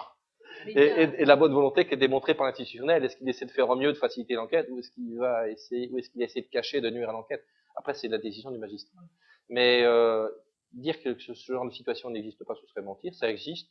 C'est pas forcément si fréquent que ça, mais à chaque fois, c'est scandaleux. Voilà pour donner le Il y a fondement. un autre organisme qui s'occupe du mobilier national qui n'est pas forcément volé, mais qui est un peu qu'on retrouve plus. Ah, vous avez les monuments nationaux qui gèrent les biens spoliés en main de l'État. Mais la collection des MNR. Ce sont aussi des enquêteurs comme vous, non? Non, alors, deux choses dans la question. S'il s'agit, parce qu'actuellement vous avez eu la commission dite commission Badi, qui est procédée à un gros travail de recollement, qui est très important. Et qui évidemment, comme ça remonte sur plusieurs dizaines d'années parfois, de travail pour remonter l'ensemble des collections, on constate des biens, ce qu'on appelle les biens non vus. Les biens non vus. Et puis si on arrive à l'enquête va permettre parfois de resserrer pour dire que ce sont des biens qui sont disparus ou qui ont été volés ou présupposés volés. Alors maintenant, le travail systématique, ce qui n'était pas le cas avant, c'est une fois que l'inventaire est fait, c'est que ça donne, je dirais, l'institution dépose plainte. Le propriétaire dépose plainte. Et dépose plainte, ça veut dire quoi? Ça ne veut pas dire qu'on aura systématiquement, ce sont des enquêtes qui n'ont pas un taux d'utilisation important, donc on n'aura pas toujours la possibilité de retrouver l'objet, mais déjà, deux conséquences. La première, c'est que l'objet va être inscrit dans TREMA, dans les bases nationales ou internationales. Donc on fait déjà porter ce poids sur l'objet. Et deuxièmement, on fait passer le message à toutes les institutions qui ont été temporairement, qui ont hérité ces objets, tel ministère, affaires étrangères, intérieur, tout. Bon, on peut imaginer tous les cas de figure. On fait porter à la personne qui en avait charge, en tant que responsable de la détention, voire de l'exposition de l'objet, la responsabilité. On lui dit maintenant systématiquement, si vous ne faites pas, je dirais, si vous n'êtes pas sérieux, si ces objets disparaissent, on viendra vous demander des comptes. Ou on viendra, j'ai des cas concrets, demander des comptes à vos héritiers. Alors généralement, quand c'est comme ça, confusion, l'objet est restitué, il n'y a pas de difficulté pour la restitution. Mais c'est une forme de dissuasion, c'est dans la même logique de réponse globale qui fait que tout le monde, institutionnel compris, sachant que ces objets sont inventoriés, bien suivis, que leur disparition ou leur dégradation donnera lieu à un dépôt de plainte, eh bien, les comportements deviennent tout de suite plus vertueux. Et c'est, alors, je ne veux pas dire de bêtises parce que ça demande déjà de quelques années, mais c'est tout l'intérêt de ce dispositif. Et je suis toujours un peu chagriné lorsque je vois certains médias qui se focalisent sur tel ou tel objet et qui disent voilà, vous vous rendez compte, telle institution, ils ont perdu tant d'objets. Non. Déjà, cette institution est vertueuse parce qu'elle est en train de faire un gros travail d'inventaire qui nous permettra de récupérer une partie des objets, pas tous, et qui nous permettra à l'avenir d'être beaucoup plus mieux gestionnaire et beaucoup plus attentif sur notre patrimoine commun. Voilà. Il faut être très positif parce que c'est dans ce sens-là qu'il faut aller. C'est intelligent comme démarche. Parce qu'un contentieux qui n'est pas signalé n'est pas traité. Je vous faisais allusion, par exemple, au vol d'archives. C'est un contentieux qui est minoré, parce que forcément, c'est très difficile de s'en rendre compte. Et puis parfois, la pratique n'était pas forcément systématiquement de se mettre en difficulté. C'est pas évident pour un responsable d'attirer l'attention de l'ensemble de sa hiérarchie avec une publicité qui va peut-être se faire localement. Et voilà, nous avons été trompés, nous avons mal surveillé et puis il nous manque telle pièce importante, archive importante. Ça demande un certain courage intellectuel. Donc, mon réflexe d'enquêteur, entre guillemets, c'est déjà d'avoir un a priori favorable pour cet institutionnel qui va endosser la responsabilité, la sienne, mais aussi celle de ses prédécesseurs, qui va en supporter les conséquences pas toujours favorables, mais qui va participer à ces exigences de protection du patrimoine. Voilà. Quand vous évoquez les archives, est-ce que il y aurait des types d'archives qui seraient plus ou moins solliciter Oui, alors là, c'est vous les experts pour certains, c'est le marché qui commande, comme toujours. Donc, quand vous avez des manuscrits d'auteurs particuliers ou de grands écrivains, oui, bon, il y a eu un cas particulier à la grande bibliothèque, qui a défrayé la chronique. Vous avez eu aussi en Belgique, je dirais, une enquête importante à laquelle nous avons participé. Tout dépend, enfin, tous les objets. Et puis à l'inverse de tableau, la plupart du temps, à l'inverse de sculpture, c'est que la personne, elle l'a dans les mains. Ça, oui. Donc c'est facile je dirais, de cutteriser, je sais pas si elle se dit, mais de découper au cutter, de prélever, et c'est très difficile pour je pense notamment aux archives départementales, si vous en visitez, ce sont des gens passionnés, ils ont un système d'archives qui ne permet pas d'individualiser l'archive. La plupart du temps, sauf les trésors, ils sont par petits paquets. Il faudrait qu'il soit derrière chaque spécialiste, chaque expert. Qui, pour certains, parmi ceux qu'on a identifiés, les auteurs qu'on a interviewés, ce sont des gens qui étaient a priori très favorablement connus et dont on ne pouvait pas forcément se douter ou supposer qu'ils, par leur passion pour leur intérêt personnel, allaient, ou intérêt familial parfois. Hein. C'est-à-dire que quand il y a un rapport avec la famille, parfois la tentation est grande de faire glisser du patrimoine commun dans le patrimoine familial le document en question. Ah oui, d'accord. Ça arrive aussi. C'est très discret. Voilà. Donc ça, tout simplement, le bon sens me fait dire que c'est un contentieux qui est minoré, qu'on ne traite pas ça à la hauteur de la réalité. C'est un peu comme le contentieux des contrefaçons artistiques, où très clairement, il n'y a qu'une partie réduite du contentieux qui est traitée, à mon sens. Oui, c'est assez récemment qu'on s'y intéresse. On s'y intéresse, mais ce sont des enquêtes longues, qui parfois sont à la frontière entre le pénal et le civil. On a souvent des histoires de succession où ces dossiers sont portés à notre connaissance dans le cadre de divorces conflictuels, etc. Donc c'est des enquêtes qui ne sont pas forcément très impressionnantes, mais qui consomment beaucoup de temps et d'énergie pour essayer de les résoudre. Et puis bon.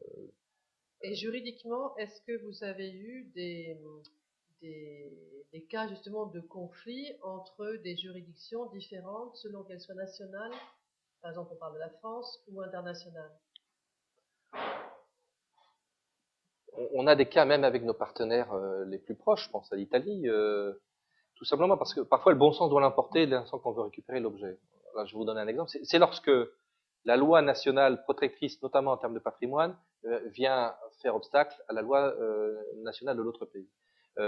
Exemple récent, bon, je vais rester général, mais parce que le dossier n'est pas terminé, mais un objet d'art qui est réclamé par une institution italienne, donc qui passe par la voie de la demande de pénal d'entraîne internationale, qui est identifié comme volé, très clairement. L'objet est en main légitime chez nous, c'est-à-dire qu'il n'est plus, je dirais, on peut estimer, l'enquête nous permet d'estimer que le détenteur est de bonne foi. Bon, le propriétaire actuel dit, écoutez, ça vaut plusieurs dizaines de milliers d'euros, moi je l'ai acheté, je sais pas, 2000 euros. Si je suis remboursé des 2000 euros, je le restitue. Donc on bloque la vente, on le saisit, et là, le magistrat, s'arc-boutant sur les principes qui sont les principes italiens, il dit oui, mais attendez, cet objet fait partie du patrimoine, est protégé par justement des lois de protectrice, c'est un objet protégé, et en conséquence, on n'a pas à le rembourser. Alors que paradoxalement, le plaignant, 1000 euros, quelques milliers d'euros, ce sera rien par rapport à la valeur réelle de l'objet. Donc parfois, on a des petites difficultés qui sont dues aux lourdeurs des systèmes, je dirais, légaux qui viennent se heurter. Alors, parfois, un peu de négociation de bon sens permettrait de donner satisfaction à tout le monde. Bon, et puis je vous ai donné l'exemple quand même des pays d'Amérique du Sud qui maintenant de plus en plus demandent la restitution de leurs objets d'art préhispanique issus de leur patrimoine sur le fondement d'une loi nationale, mais ancienne. Simplement, tout ce qui sort du patrimoine, du sol, ou dans d'une partie de l'archéologie sous-marine, est propriété de l'État. La convention de l'UNESCO établit que chaque État doit faire attention, etc. Et puis, on prouve que cet objet fait bien partie du sol. En gros, les 3 critères. Ça ne suffit pas pour aller récupérer en droit français l'objet dans des mains légitimes. S'ils l'ont acheté s'ils l'ont acquis il y a quelques dizaines d'années ou qu'ils sont passés dans un cadre normal. Donc,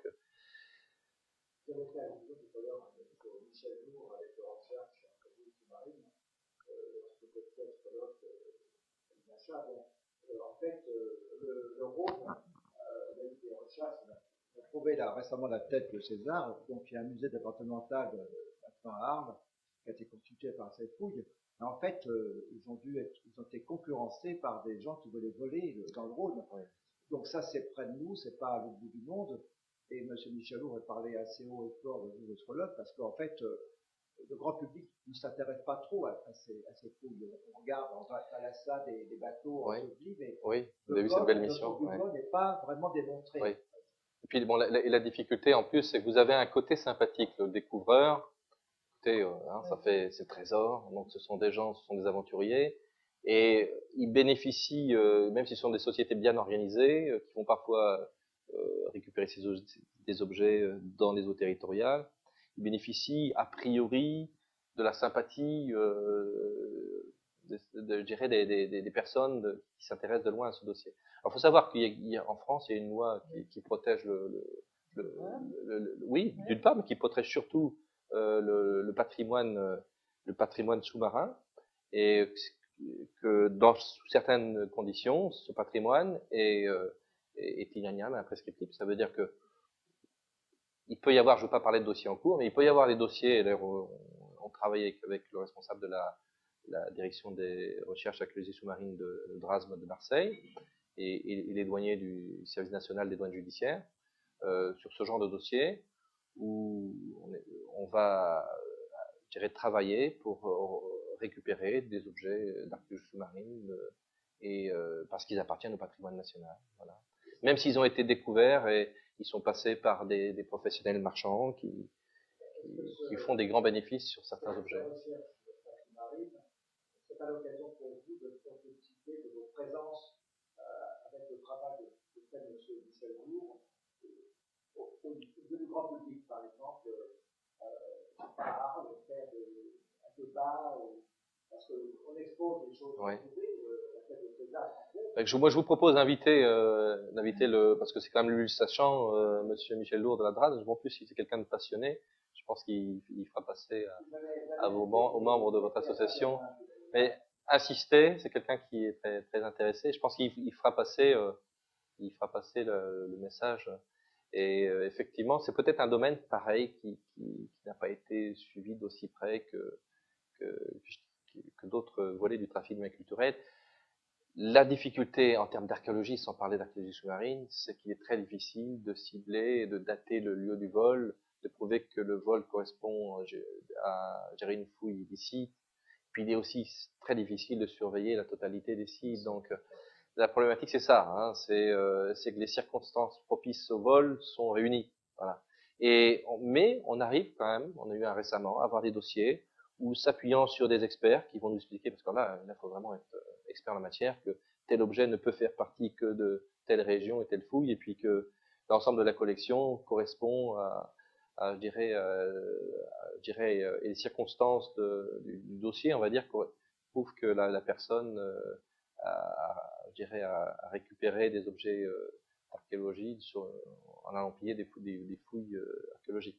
On a un dossier récemment où on a pu retenir la responsabilité pénale d'une personne qui en plus avait accès à des musées spécialisés.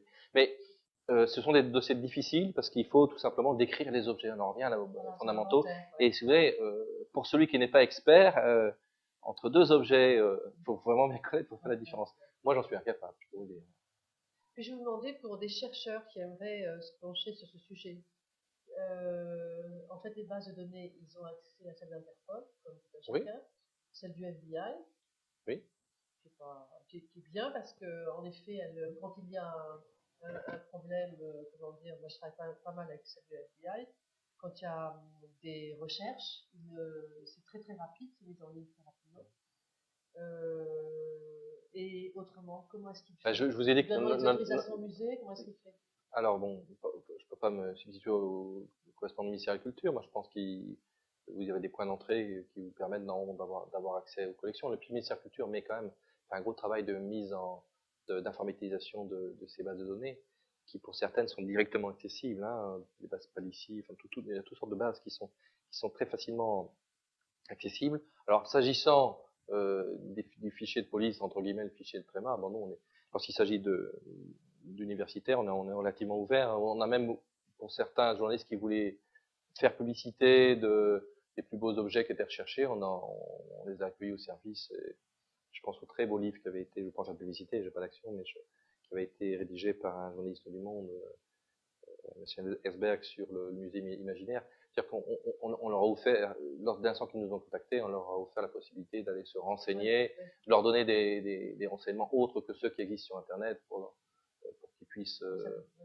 ça participe de la publicité des vols, et puis généralement, que ce soit ces journalistes ou ces universitaires, ils font partie de la même communauté, des gens qui veulent protéger le patrimoine commun. Donc voilà, ils ne tombent pas d'ailleurs dans le travers de présenter certains auteurs de façon sympathique, alors que pour moi, bon, c'est peut-être la déformation du gendarme ou du policier, mais l'Arsène Lupin devient déjà moins sympathique lorsqu'il s'attaque au bien commun. Puis il y a des histoires qui sont un peu oubliées, mais vous connaissez sans doute. Il y avait un grand marchand qui s'appelait Ambroise Vollard, et donc à sa mort, il y a beaucoup d'œuvres qui ont été volées, et il y a une grande partie de ces œuvres qui sont toujours je sais pas comment dire en français, en cours de restitution. Alors, la restitution des objets, c'est quelque chose de très long. Alors, prenez par exemple l'exemple des retables, des vols très très anciens. Parfois même, malheureusement, on ne dispose même pas de plaintes. On trouve des morceaux. Et là nos correspondants de ministère de la Culture sont assez impressionnants parce que ils sont parfois plus performants que les logiciels. C'est-à-dire que pour reconstituer un retable qui ont été morcelés, il faut vraiment avoir l'œil pour reconnaître ça correspond à un tel retable qui était volé à tel endroit. Je vous propose de faire intervenir un jour Madame Kagan, elle est très passionnante là-dessus. Donc vous avez déjà des difficultés techniques parfois, avec des objets qui ont été morcelés, qui partent vivre leur vie séparément sur l'ensemble de la planète. Donc c'est effectivement illusoire de vouloir reconstituer l'ensemble je dirais, de l'objet dans sa globalité. Et puis vous avez des dossiers pour lesquels la restitution est longue. Alors pas fastidieuse, parce que souvent c'est le côté sympathique, mais dès l'instant que c'est international, ça peut être très long. Ça peut être très long, et aux grandes dames de mes responsables hiérarchiques, on a parfois des objets qui restent très longtemps, d'ailleurs, sous scellés dans le coffre de l'OCBC, parce qu'on a du mal, soit dans certains cas, à identifier le propriétaire réel, soit parce que la procédure est longue et qu'il faut un certain temps pour restituer. Mais cette position est assez compliquée puisqu'elle appartenait en fait à Ambroise Vollard, donc on connaît ses héritiers, mais il y a toute une partie qui était dans une banque, qui est encore en...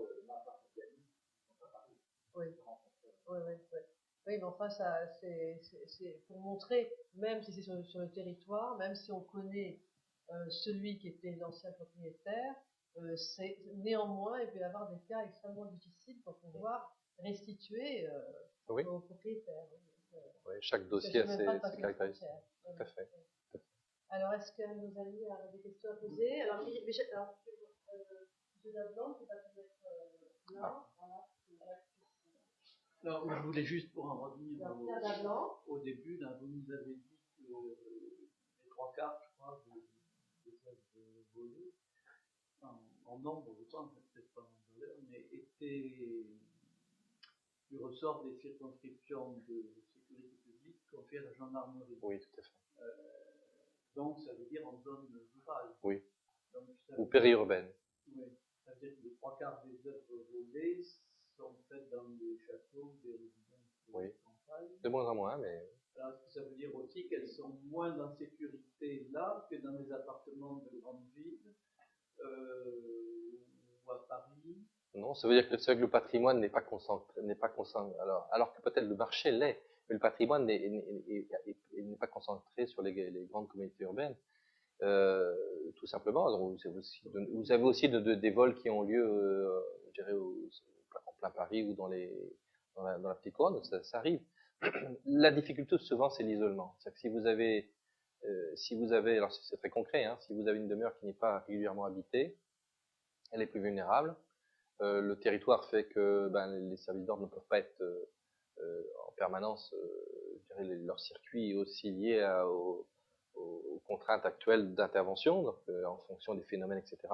Ce qui fait que ça donne un temps d'avance aux prédateurs voilà. Mais force est de constater que ceux qui s'organisent, qui identifient leurs biens, qui protègent les biens de valeur, qui retardent l'intervention du voleur, donc tous les dispositifs qui sont de nature à freiner parfois basiques. Vous savez, un simple hurleur, ça suffit souvent à dissuader la grande majorité des voleurs. C'est l'expérience que j'en ai. Ils mettent quand même les atouts de leur côté, ce qui fait que la probabilité de se faire voler est moindre. Alors pour certaines collections très importantes, parfois il faut investir. J'ai souvenir d'un château où avec des collections qui appartiennent vraiment à un trésor national, ils ont mis des accès, c'est vraiment presque Fort Knox pour accéder. Une voiture ne peut pas accéder sans passer par des chicanes. Donc il est vulnérable aux motos et encore, vous voyez ce que je veux dire. Et voilà. Alors ce qui est important, c'est le travail de fond qui a été fait. C'est-à-dire que dans les années 90-95, vous aviez des phénomènes qui s'imposaient et des gens du voyage qui arrivaient avec différentes techniques, qui allaient piller des régions entières. Ces familles, c'est ce que je faisais, je parlais de la réponse, ces familles de plus en plus, pour certaines ont été interpellées, les filières de recel ont été identifiées, et se sont souvent réorientées vers d'autres contentieux. Et vous me donnez l'occasion de mettre l'accent sur un domaine qui est de plus en plus efficace. C'est dans la plupart de ce genre d'enquête, désormais, on a, tout enquêteur confondu, je dirais une focale patrimoniale. Le principe est simple, c'est que maintenant la loi le permet de plus en plus. On a même maintenant des dispositifs fiscaux qui sont en train de se mettre de protection. On va créer une police fiscale au sein de la direction centrale de la police judiciaire, en mettant, en partageant les responsabilités avec des responsables fiscaux et puis des enquêteurs. Sans parler du volet fiscal, le volet patrimonial fait que maintenant on peut s'attaquer, et c'est particulièrement efficace dans ce genre de prédation, au patrimoine des auteurs. Tout simplement parce que si vous vous attaquez à l'entreprise criminelle, si vous attaquez à son patrimoine, vous avez déstructuré l'entreprise criminelle, alors qu'elle est quand même faite pour gagner de l'argent. Et j'ai souvenir de dossiers comme ça où on avait réussi à saisir, alors non seulement je dirais des valeurs, mais aussi des outils qui ont servi à... oui, exactement, et ça fonctionne, et vous arrivez à faire en sorte que l'entreprise criminelle se dit, bon, c'est moins rentable, il faut que je fasse autre chose. Il se réorganise tout simplement. Donc, pour différentes raisons, on s'aperçoit que le contentieux sur les maisons de caractère et les châteaux, il a diminué, il diminue encore. Alors, ce qui a aussi diminué dans les mêmes proportions, mais c'est toujours difficile à protéger, c'est ce qu'on appelle les vols d'opportunité. Alors, ça peut être simplement, vous avez un cambriolage classique, et puis dans ce cambriolage, vous avez 2-3 beaux objets. Bon, ça, c'est le lot commun. Vous avez les cambriolages vous avez les vols dans les transports.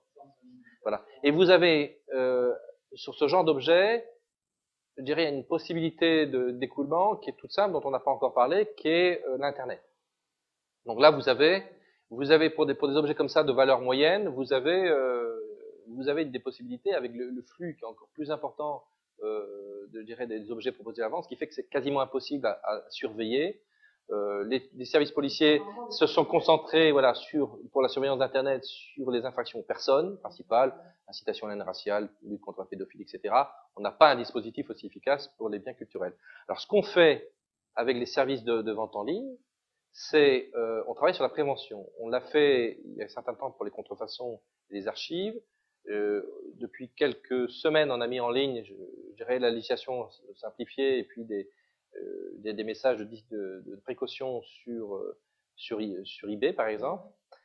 Et puis, c'est efficace. Sûrement, ça fait baisser le trafic concerné. Donc, ça dissuade les personnes de bonne volonté d'acheter ou de vendre. Bon, c'est déjà important. Et puis ensuite, on a une coopération là policière entre guillemets avec ces services en ligne qui est relativement bonne. C'est-à-dire que si on leur demande de faire cesser aussitôt une vente, ils le font, sous réserve qu'il y ait un dépôt de plainte. Et si on leur demande au contraire de laisser la vente en ligne pour nous permettre d'aller se substituer à l'acheteur et confondre le vendeur, ça se fait régulièrement pour des petits vols, ça se fait assez facilement. On ne fait pas systématiquement, mais dès l'instant qu'on a l'information, on le passe à un service territorial, on lui donne les informations. Et par Internet, il n'y a rien de plus anonyme qu'Internet. Ils sont jamais sûrs que l'acheteur, ce ne sera pas un enquêteur qui va venir se présenter à sa porte pour récupérer l'objet. On récupère quelques objets comme ça. Alors, de façon, je ne dis pas qu'on récupère tout, loin de là. Donc, pour répondre à votre question, les vols de châteaux et des demeures caractères, je dirais, ce sont quand même des vols qui ont diminué, ne serait-ce que parce que les propriétaires ont appris à identifier et à mieux se protéger. Évidemment, ça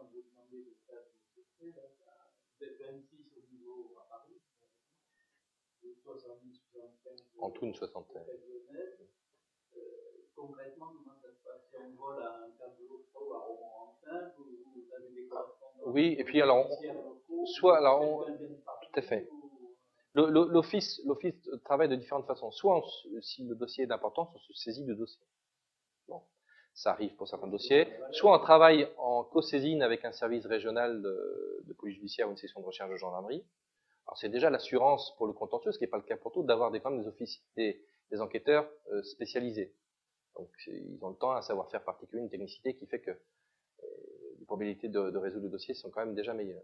Et puis, on peut aussi apporter notre concours, ne serait-ce que par tout ce qui est enregistrement des objets volés, notre concours ponctuel, et là, on peut travailler avec des services de sécurité publique ou des groupements de gendarmerie départementaux, c'est pas forcément des services spécialisés, et on peut aussi, très concrètement, se déplacer ponctuellement pour des contrôles sur des marchands professionnels, par exemple, sur des perquisitions, et là, tout simplement, on se dépasse déjà avec notre base Tréma sur un ordinateur portable et on interroge.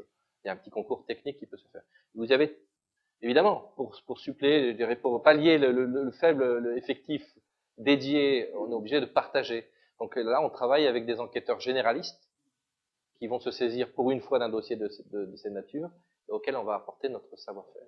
Et on prendra notre compte la plupart du temps. Voilà, mais généralement, c'est ce dossier qui les intéresse. Hein. Et la plupart du temps, on prendra le volet international, de coopération internationale, qui est très particulier, à notre compte. Quel est le délai de prescription de la recel? Il est de 3 ans à partir du moment où vous êtes en main, où la personne, le détenteur, est considéré comme de bonne foi. Autrement, il n'y a pas de prescription. Oui, mais enfin, quand vous avez des objets qui sont... Autrement, il n'y en a pas. Autrement, il n'y en a pas dans le droit français. C'est-à-dire que 20 ans après, si vous avez une personne qui a acquis de manière, je dirais, particulière, enfin en tout cas illégale, ou qui n'a pas satisfait ses obligations réglementaires ou légales, d'inscription, du diligence, on part directement sur le recel. Alors, est-ce que c'est en contradiction, ça n'a rien à voir sans doute, avec la fameuse on possède un objet à partir du moment où il est resté un an et un jour dans un endroit, ça n'existe pas, ça. Ah non, ça légalement, ça n'a aucune valeur. C'était pour les objets, non. Non, mais je plaisante. Non, pour moi, non.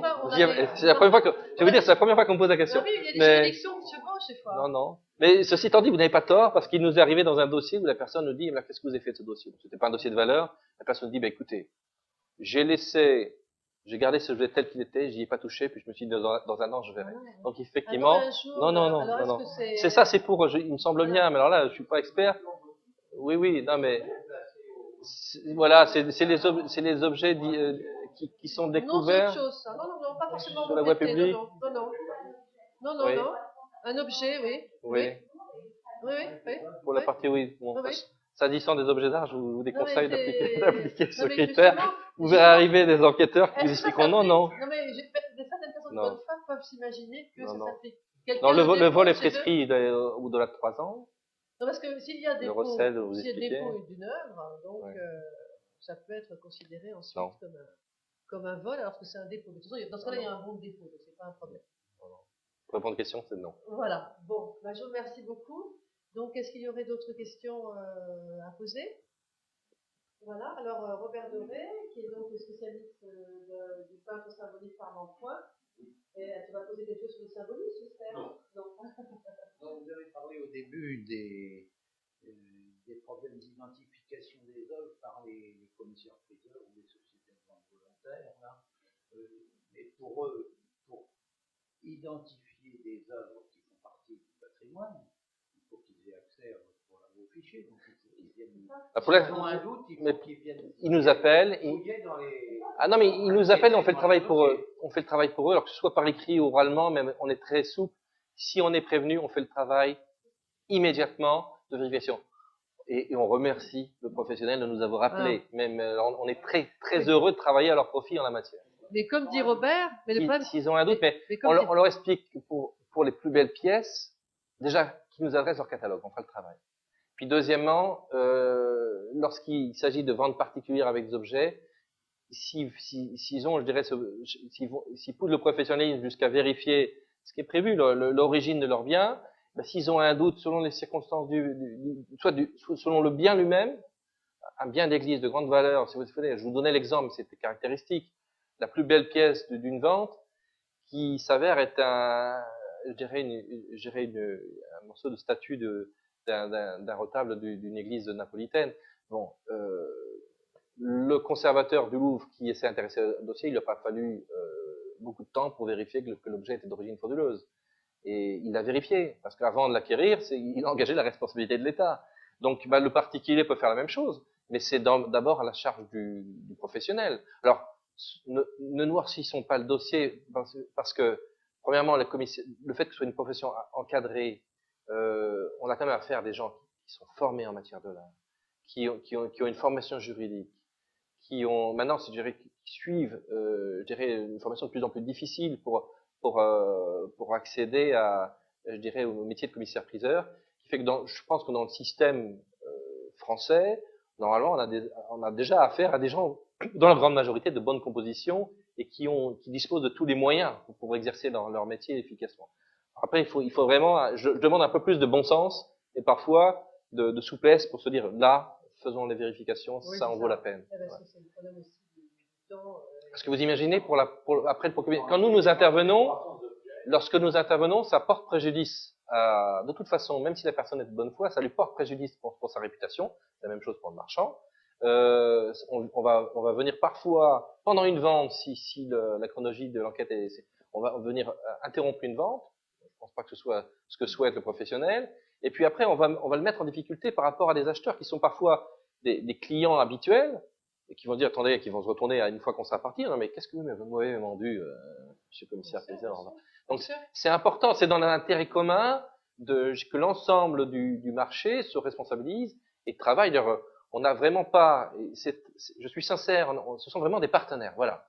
Et le but, c'est que l'ensemble des professionnels du monde de l'art, depuis l'artiste jusqu'à l'acheteur, mais jusqu'au collectionneur, en passant par tous les métiers, eh bien, se sentent co-responsables de la défense du patrimoine, avec ses obligations propres qui sont quand même fortes en France, et donc se responsabilise à son niveau. On ne lui demande pas plus de faire ce qui doit être fait, que chacun fasse son travail, entre guillemets, et ça participe à la protection du bien commun. Vous voyez, mais bon, après, comme dans tous les métiers, vous avez des gens plus performants que d'autres et des gens qui ont une idéologie plus grande que d'autres, ou qui sont mieux organisés que d'autres. Bon, ça c'est clair.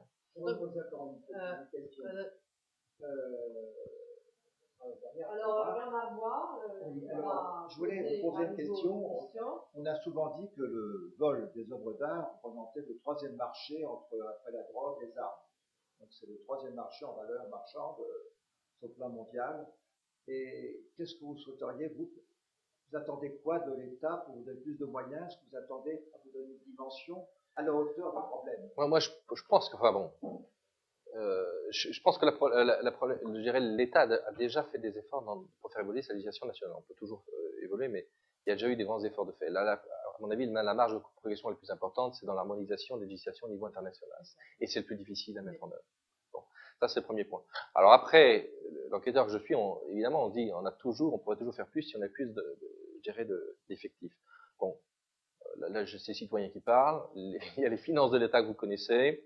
On est dans une logique plutôt de restriction de diminution des effectifs dans l'ensemble de la fonction publique. Je pense que pour l'instant on est relativement protégé, c'est-à-dire on a baissé un petit peu, mais beaucoup moins que d'autres services. Moi, déjà qu'on nous laisse, qu'on continue, le statu quo est déjà dans la dimension actuelle constitue déjà un progrès en soi. Voilà. Et puis après, le progrès, c'est dans la mise en réseau des différentes compétences. Et c'est dans l'intégration des services répressifs, entre guillemets, même si on fait de la prévention, vous l'avez souligné bien aimablement, mais de tous les professionnels institutionnels ou privés, c'est là qu'on a des marges de progression. Voilà. C'est tout le souhait que je formule, c'est qu'on arrive justement à encore améliorer, mais je vous ai dit, sans se dresser le laurier, parce que chaque objet qui s'en va, c'est un morceau du patrimoine qu'on ne récupérera pas. Une décroissance dans le rapport de 4 à 1 en 10 ans, du contentieux, ça veut dire que on est quand même dans le vrai quelque part. Voilà.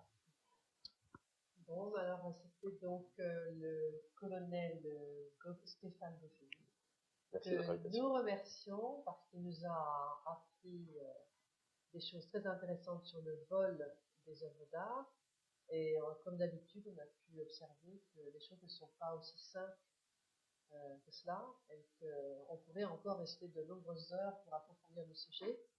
Je vous remercie, mon colonel. Merci de votre invitation. Et c'était donc le symposium Aréard. Nous sommes le 11 mai 2010 et nous étions en studio avec Jacques Chaput. Donc je vous remercie et je vous dis à très bientôt.